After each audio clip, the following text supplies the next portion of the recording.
Good morning, Facebook.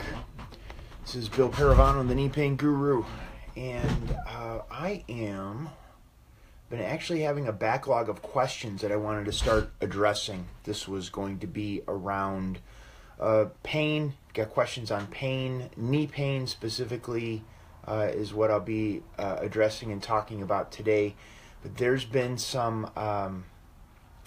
I've been getting a lot of questions that I've just been a little remiss in terms of getting to and answering. So I'll be, if you got questions about pain, put them in below. I'll get to those in just a second.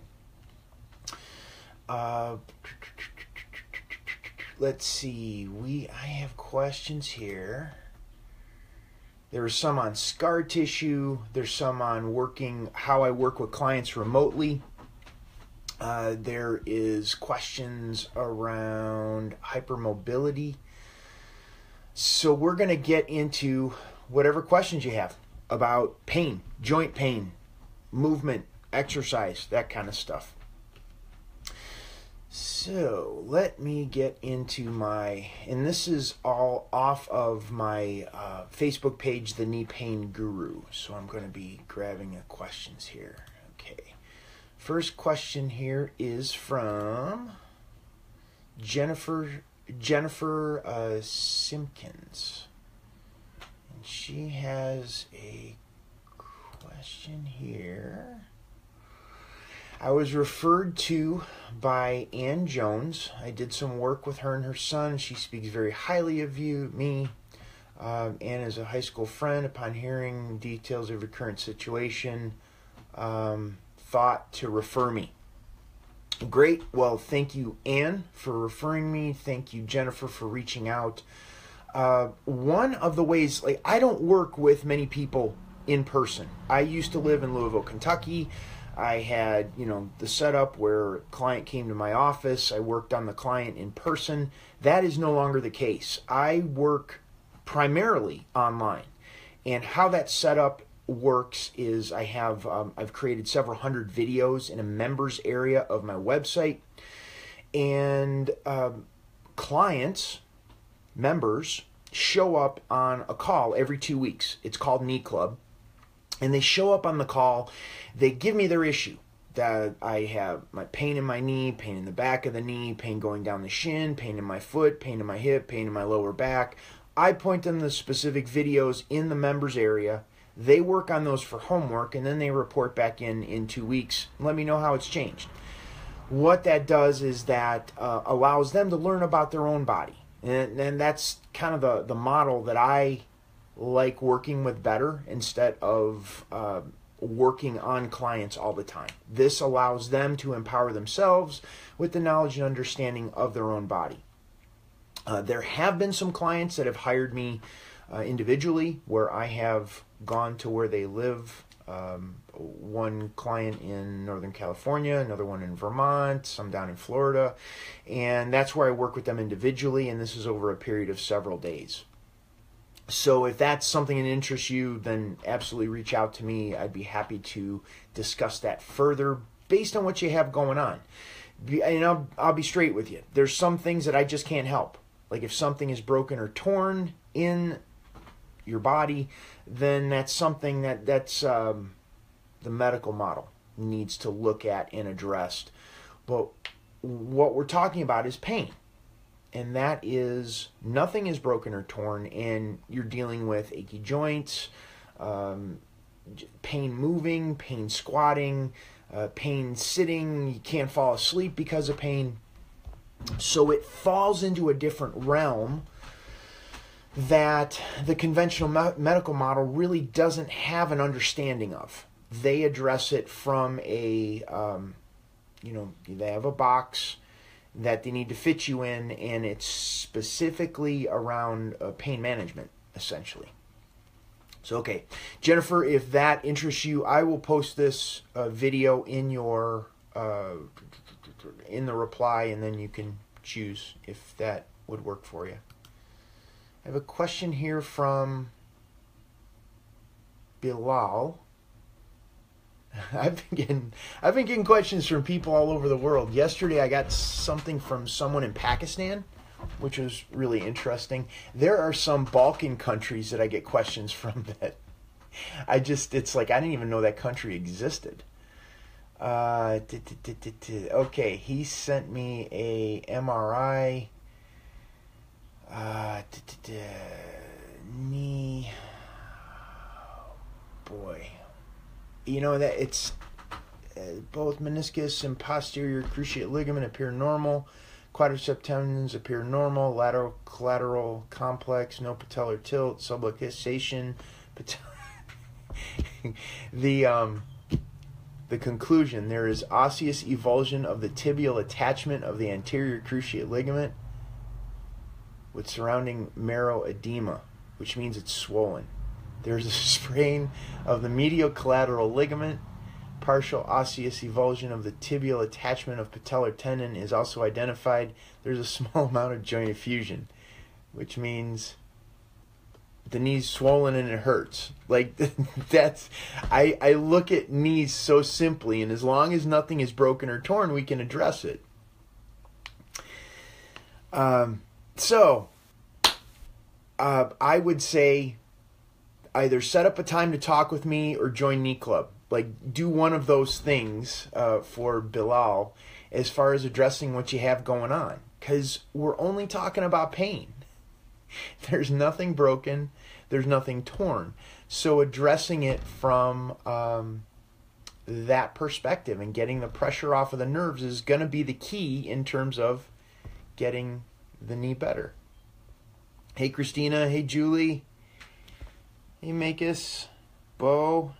Matt. Eve. Barry. Oh, nice. Everybody's here. If you have questions, something going on, something you're running into a challenge with, go down below and ask a question. Hey, Sean. What's up, man? Christina. That's nice. Everybody showed up.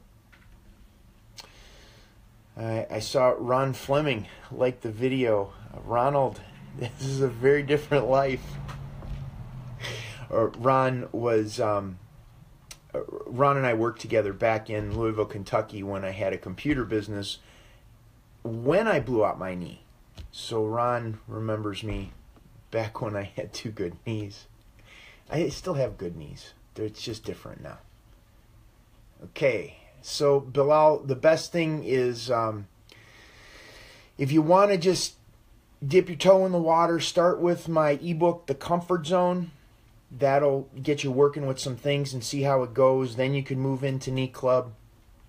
And that's really what I would suggest everybody do. If they get issues with their knees, start out with the ebook, The Comfort Zone, so you can get a feel and understanding of how my approach is just different. Just very different. We're working strictly with pain. So you get the knee feeling more comfortable. Then we can move on to other things, because here's the interesting part. Is when the knee hurts, the body compensates. The hips, the lower back, the ankles, the feet, it all compensates. And what's screaming the loudest is the knee. It doesn't mean the other things aren't there. It just means you can't hear them. You can't feel them because the knee hurts too damn much. So you get the knee feeling better, and now we can start feeling what's going on, feeling in other areas of the body, and how the knee is affecting how the pelvis moves and the ability of your body to clean itself out. The hormone regulation is affected by the ability of the pelvis to move freely. So there's so many things that are affected when the body is in pain, and specifically what I'm dealing with knees. And if you have any questions, just ask them below. I'll be more than happy to answer whatever you got going on. Okay. Okay, Scott did a little martial arts with him here in Asheville. At Kasumi, I found something called Nehab in a house I was renovating. It's been exposed to moisture, and I don't know if it works. I think it's for a Nehab It's yours if you want it. I'm probably going to pass on that one. Eileen, hey Eileen, how you been? We got Australia on the line. We got Greece. We got New York City. Who else do we have here? We got Louisville, Kentucky. EU's down in Florida. We got people from all over the place. Excellent. Okay, here's a question here from Amir. And he's asking on behalf of his mother, suffering from osteoarthritis and knee pain. After consulting a doctor consultation advising for an MRI, the report shows an oblique tear of posterior horn of medial meniscus extending to inferior articular surface. Okay. Last year she underwent surgery to remove her uterus.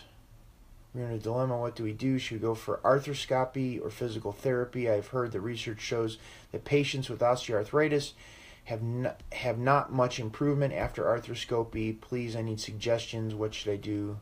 Suggest, and gave me his number. Okay. Probably won't be calling you directly.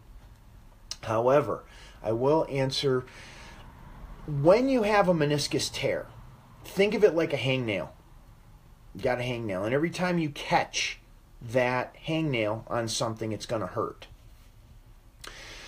I understand the studies that they did, that there isn't a difference between a person who had, before or after surgery, meniscus surgery. However, what isn't taken into consideration is the response the nervous system has to the surgery. So a lot of the pain that they're experiencing is from the body tensing up to protect itself from the initial injury and then the subsequent surgery. That sets up this condition in the body where the body will continue to experience pain. And that's what that study is not addressing. And that's what my approach, my program does address, is the response the nervous system has to a threat, to pain. And when the body experiences pain, it tenses up to protect itself. When it tenses up to protect itself, it reduces the space in the joint, squeezing on the nerves, causing more pain. So the more pain you feel, the tighter the joint gets, the more pain you feel.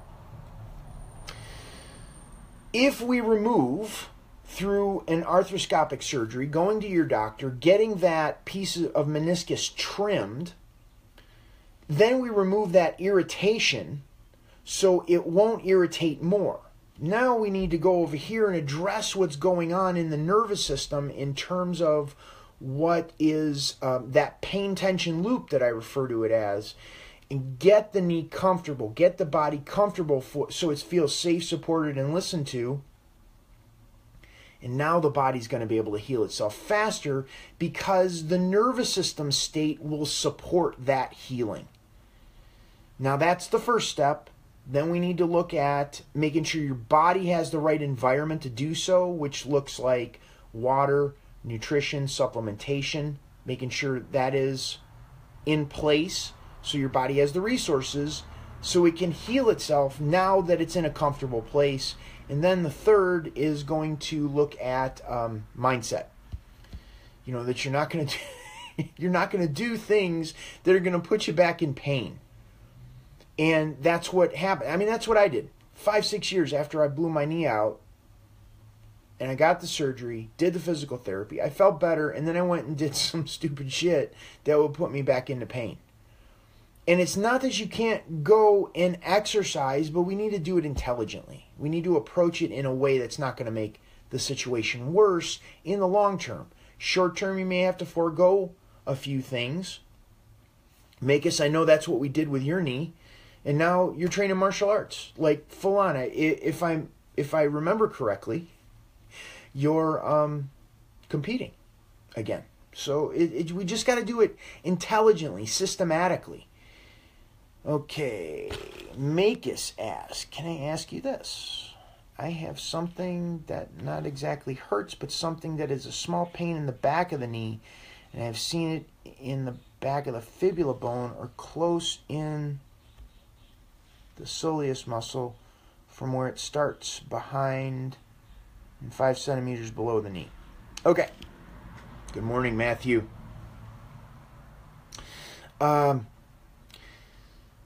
So make us it. That's when I talk about pain, the nervous system expresses itself in lots of different ways. And ultimately, that's what we're talking about, is your nervous system. So the nervous system can express itself as pain. It could be tense, tight, ticklish, shooting, burning. There's all sorts of different ways we experience our bodies, which is the neurological system. And it expresses itself in different ways. So Makis, what you're talking about, though, is a pattern that gets stuck in the nervous system for whatever reason. You know, we want to train, we want to push ourselves, which is good, and there's nothing wrong with that. But what I'm talking about is recovery after we push ourselves. So if we lift weights, we go running, we do martial arts, we wrestle, whatever that case is, there are dings and aches and pains that happen. Unless we address that ache and pain in a way that allows it to be released and let go from the nervous system, that ends up building up over time. And it can get to a level where the pain is so great that we need to go to the doctor. It can get to a level that it's so great that it feels like old age. It's a common misconception that that's just what happens when we get older. Or that's just what happens when we gain weight. Or that's just what happens. And it's not the case if we understand the nervous system on a deep enough level and how to release these patterns in the nervous system so it feels comfortable. It's a very simple concept. We just need to look at the body from a different angle. So, Makis, getting back to your question here. I've seen in the back of the fibula or bone close to the soleus. You're squatting a lot, though. So here's the piece. If you squat a lot, there's tension patterns that are exaggerated when we squat. So there's tension patterns that are going on in the feet, the ankles, the calves, the knees, the hips, the lower back. And if the pattern is too tight because of life, stress, dehydration, you didn't drink enough water, your diet wasn't that great, it was your birthday the other day, so you went out and you ate a little bit more cake and had a few beers and stuff like that. So now the body is running at a little bit of a deficit, and you go back to practice and you squat. It trips a wire, like in the nervous system. The reflexes are tripped in a way where now we feel pain. And if we don't address that, then that tension can get more and more and more, and then it becomes an issue. It becomes a real issue. It's difficult to move. It's difficult to stand, sit, move, sleep. So it creates another cascade of issues. So we want to address it by creating comfort in the body with what's screaming the loudest, and then see what we can feel underneath that. Charlie, hey Charlie, how you doing? Hey Robin, hi Louisa. So, Makis, is that answering your question in terms of like what's going on? You would want to take that, and I know we've worked together around this, but you would want to take that pattern that's going on in your knee to a place where you don't feel it anymore. It's going to feel like you're not doing anything. I'm preaching to the choir here. You know about this. And hold that until you feel that nervous system shift. We've talked about that before. Good morning, everybody. If you have questions, you have pain of what's going on, please let me know. ask it in the questions section. I am addressing questions that have been presented to. I need to go back. I just read your question, Makis, and I got off track. Okay. And Makis, it's not that you have to go back to the beginning. There's this place where in martial arts, perfect example. When you learn a new move, you have to go slowly. You have to build up that neurological capacity for your body to remember that move. And if you train a new punch and you've only been training it for a couple weeks, and then you go into a competition, you're not going to really have that learned on a level where it's going to come when the pressure is on. So when we worked together, there was patterns. We were training your body in a different way. And when we train the body in a different way, we have to make it on a level where it's unconscious. Just like when you punch. I know you've studied boxing. So there's certain punches, certain jabs, certain hooks or whatever you studied that you know, and you don't even have to think about it. And it automatically happens. Someone does something, you bam. And that's the level of competence that we're looking for to understand how to create comfort in the body so we don't have to think about it. We don't have to go and figure out how to do this. It comes on an unconscious, competent level. So it's just going back and, join Knee Club. Get involved in Knee Club. We're going to be meeting this Thursday. We're going to have our next call. And you can get in there. There's a quick start guide, which will get you moving in that direction. This really wasn't meant to be a sales pitch. However, it was just for the questions that I have here. Let's see. I have a question here from Gustavo around scar tissue, and I want to find that. If anyone has any questions, please let me know. Let's see. Patrick.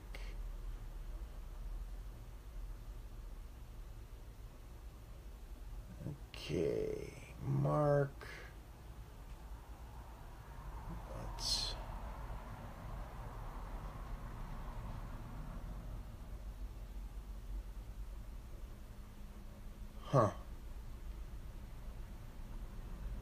Trying to find what.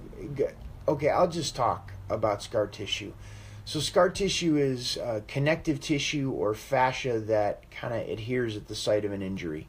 It's really designed to protect whatever is hurt.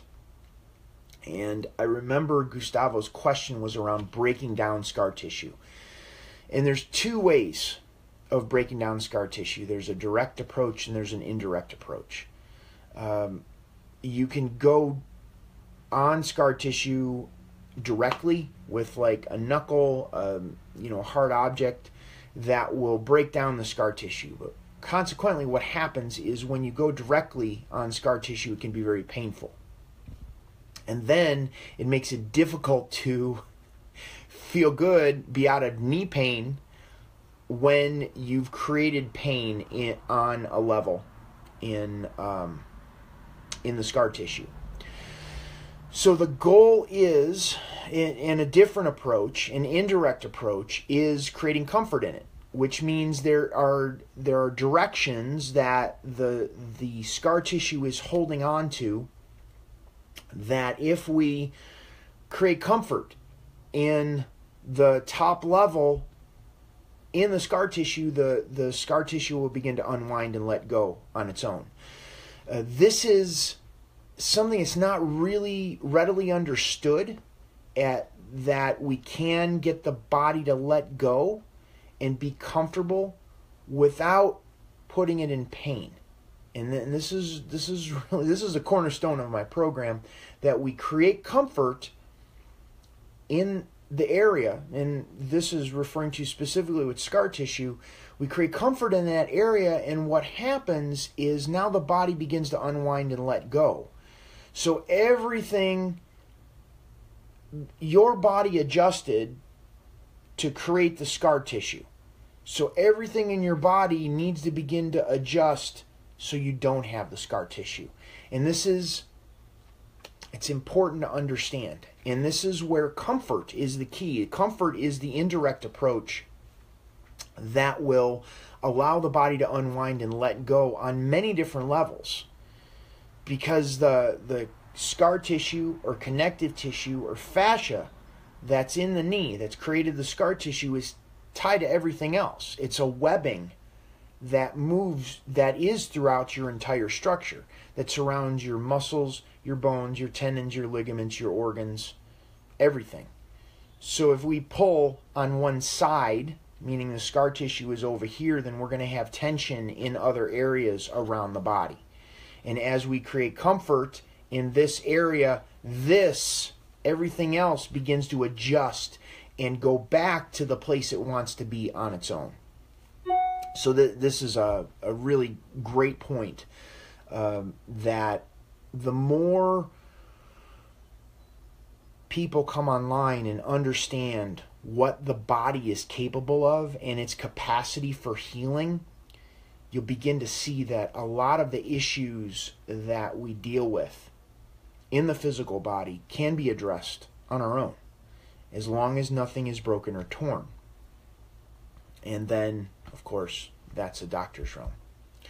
So those that are, hey Londa, hey Brian, if you have questions about pain or anything going on, please ask them below. I'll be more than happy to answer them. We're kind of wrapping up here. I've answered the majority of the questions. Phrasing. Yeah, what did I say, Lloyd? Susan. Hey, Susan. What's up, Lloyd? I'm curious to hear what I said, Lloyd. Okay, here's a link that I shared. Google. Okay, question here about prolotherapy. Well, Google prolotherapy will help in less than a month. Thank me later. Okay, I'll thank you later. Prolotherapy.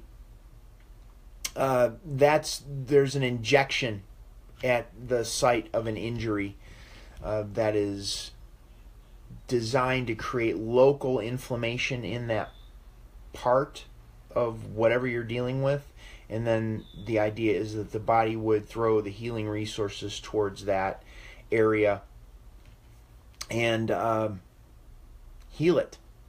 And I believe it's good stuff. I believe it can be awesome. The challenge I see with only going with prolotherapy is you're not addressing the tension pattern that created the issue to begin with. Natural response to pain, natural response to an injury, the body tenses up to protect itself, and when it does that, it becomes a chicken or egg kind of scenario. Did the pain happen and the body tensed up, or did the body tense up and the pain happen? So by addressing the pain and the tension pattern, we set up the conditions so the body is going to be able to heal. Hey Susan, how are you doing? How are things going?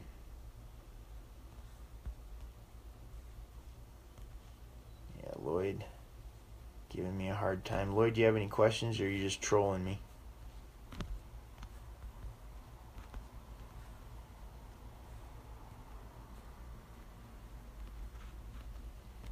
Okay, I think that is going to be all of the questions. Oh.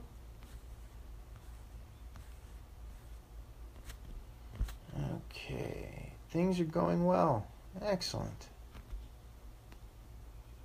Well, I've been on here for a minute, so if there aren't any more questions, how does scar tissue affect the body electric flow, and would electric stimulation have a positive effect? Oh, Lloyd. There is this, I mean, the body's an electrical system. Scar tissue is going to be more dense. In the area of the scar tissue, it's going to be more dense. So the ability of blood and oxygen and movement of energy, getting all woo-woo on you, when energy moves through the body, it's going to be difficult for